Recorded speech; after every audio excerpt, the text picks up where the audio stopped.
Hey y'all, in this week's lesson I have a particularly interesting herb. Now, when you start foraging and wildcrafting, foraging is going to the wilderness, the woods or meadows or whatever for wild foods, and wildcrafting is doing the same for wild herbs.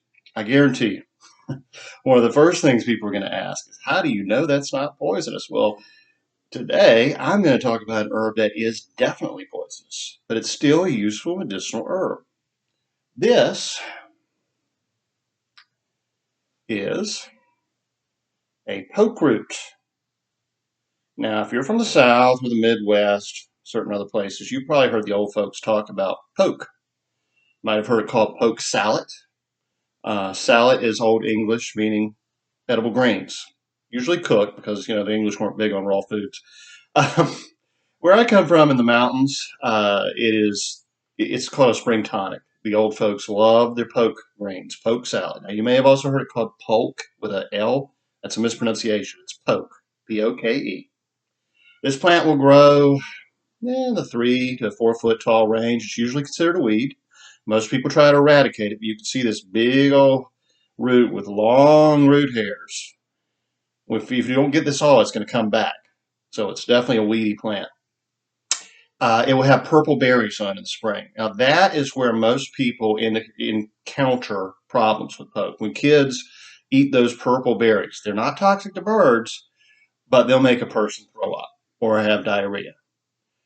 Honestly, I've never heard of anyone getting seriously poisoned with poke. And the reason is the body's response is to throw up or have diarrhea. It's called a cathartic or a purgative, one way or the other. I suppose if you had a whole lot and that natural response did not occur of throwing up or diarrhea, it could make you sick. So I'm gonna caution you on this herb. Use it as directed. Use it with care. Now, some people will throw up just handling the root. You notice I'm handling the root and I'm not sick. I've been handling it for quite a while now. I love poke greens. Poke greens are one of the first herbs, one of the first green vegetables you can forage and eat in the mountains. Usually after a long, hard winter on the mountains. The old folks would have been stuck inside with a wood stove or coal burning stove all winter long. They're eating salted meat, um, whatever they canned, root vegetables, maybe some dried apples. The only thing fresh tasting would be a little sauerkraut. So to get out in the spring and get those fresh greens is a really big deal. They call it a blood cleanser and an immune tonic. And there's actually a lot of truth to that. But they'll be out in about a month. This stem will grow back up and it will be purple and it'll form green leaves. The berries will come later. You want to harvest the leaves when they're tender and they're small and before any of the purple from the stem has gotten out into the veins of the leaves. Now, every book you read is going to tell you to boil those leaves anywhere between 3 to 4 times, change the water, and then cook them in some lard, some grease, whatever you like. Add a little salt, serve with a little vinegar. You know, they're good that way. They're delicious, but they lose a lot of the flavor. They lose most of their nutrients. Now, the books say that because of the toxicity. The books say it. I'm not going to tell you different. But I will tell you, I don't do that. I actually eat the leaves raw. They don't bother me. Now, I'm a big guy. I'm 6'4". I'm over 200 pounds. And I've been eating them for a long time. And maybe I built up a tolerance. So I don't recommend you do that. I recommend you do what the books say do. But don't freak out about poke. It's um, it's a good medicine and it's a good food. Now, the root and the berries are medicinal. Usually, we as herbalists use the root. Okay. Now, I'm going to read to you the properties of the root. So let me go ahead and tell you. Poke is a lymphatic. It cleanses the lymph system. For that reason, you're going to see it mentioned in some herbal cancer protocols. I am not touching that. You do what your doctor tells you if you have cancer, or whether with anything. Don't put anything in your body if you have not researched it. Before you eat those greens, I want you to get a field guide. I want you to get some wild food books. Yul Gibbons, Stalking the Wild Asparagus, had a whole chapter on poke greens. Read about them, learn about them, make an informed decision whether, I'm not telling you eat those greens. I'm telling you don't eat them the way I do. Eat them the way you think's right for you. Now, whatever your condition is, some people use poke root as an AIDS treatment. I mean, it has a lot of legitimate uses. Research it, do your own, make your own decisions. I can't stress that strongly enough, especially when we're talking about an herb that is actually toxic. Okay, so now I'm going to get to the uses. So, one of my favorite sites when you look up something quickly is medicinalherbs.net. They pull their information from a book called Plants for the Future, which is one of my favorites. Okay, it says pokeweed. That's all one word: Pokeweed. That's Phytolacca americana. This is an American herb. It's a long use with Native Americans and early settlers. Pokeweed has a long history of medicinal use, being employed traditionally in the treatment of diseases related to a compromised immune system. The plant has an interesting chemistry and is currently being investigated, this was as of 1995, as a potential anti-AIDS drug. It contains potent anti-inflammatory agents, antiviral proteins, and substances that affect cell division. These compounds are toxic to many disease-causing organisms, including water snails that cause, oh, I hate that word, schistomiasis. I have so much trouble with that one. All parts of the plant are toxic, and in excess causes diarrhea and vomiting. This remedy should be used with caution and preferably under the supervision of a qualified practitioner. It should not be prescribed to pregnant women, ever. And I don't think pregnant women should eat the greens either. I'm just saying that.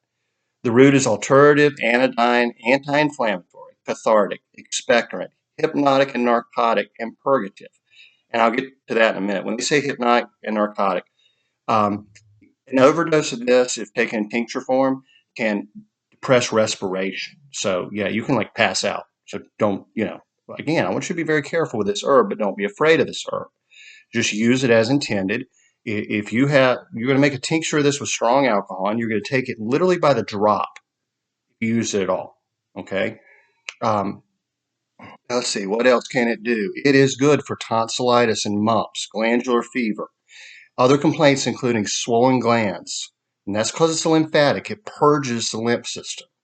That's one of the reasons it makes you throw up, because all those toxins are suddenly released into your bloodstream that have been kind of stored up in the lymph.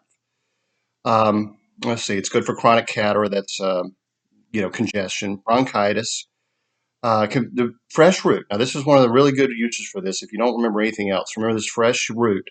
If you can dig this up in the woods, if you're injured, is really good as a poultice for sprains, bruises, arthritis pain, rheumatic pain.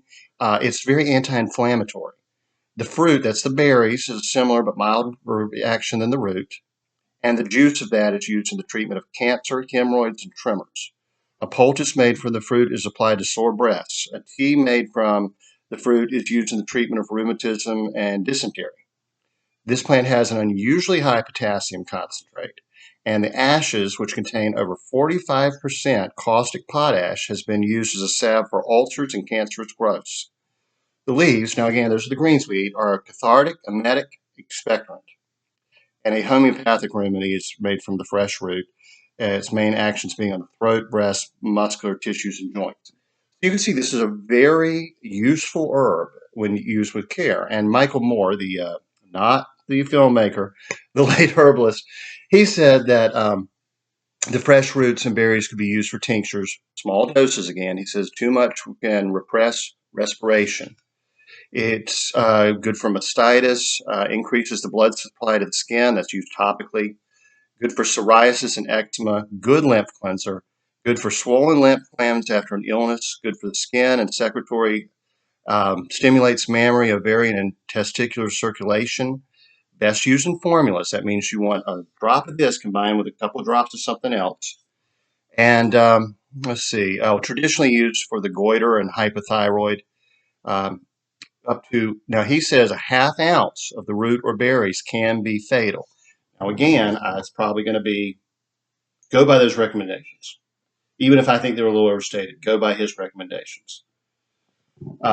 Says wear gloves and don't touch your face when processing the root. Okay, no big deal. All right. But again, follow his recommendations, seriously. So I hope you learned a lot. And remember, sometimes what we do is really interesting. It's not just folklore and folk medicine. It's, you know, This is a cool root. I actually grow poke in pots because I like to have the greens around a lot. All right. See you next week. Have fun. Be safe. Remember, do as I say, not as I do. Okay. Have a great week, and I'll talk to you next time.